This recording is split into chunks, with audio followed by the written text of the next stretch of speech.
Supreme Court greenlights controversial deportations to South Sudan. What you need to know. In a decision stirring up significant debate, the U.S. Supreme Court has given the green light for the Trump administration to deport 8 men who have been detained for weeks at a U.S. military base in Djibouti to the conflict-ridden nation of South Sudan, a place where they have minimal to no connections.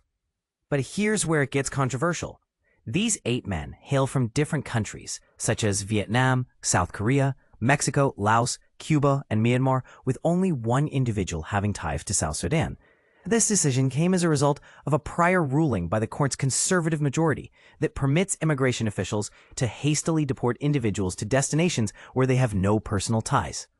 The Supreme Court's directive temporarily suspended a lower court's decision that required a chance for immigrants to demonstrate that they would face significant harm, such as torture or persecution, if sent to the third country. And this is the part most people miss. Trina Ralmuto, who represents the 8 men and serves as the executive director of the National Immigration Litigation Alliance, voiced deep concerns. She pointed out that the men could confront dangerous conditions and possibly immediate imprisonment upon arriving in South Sudan.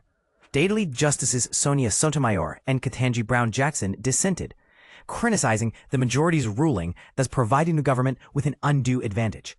According to Sotomayor, the ruling allows the government to deport non-citizens to places where they might face grave risks without sufficient accountability. What the government wants to do is transport these 8 non-citizens from Djibouti to South Sudan, disregarding their potential exposure to torture or worse, Sotomayor stated. A critical look at U.S. immigration policies. President Trump's administration has been negotiating with various countries to accept deportees that the U.S. is unable to send back to their countries of origin swiftly.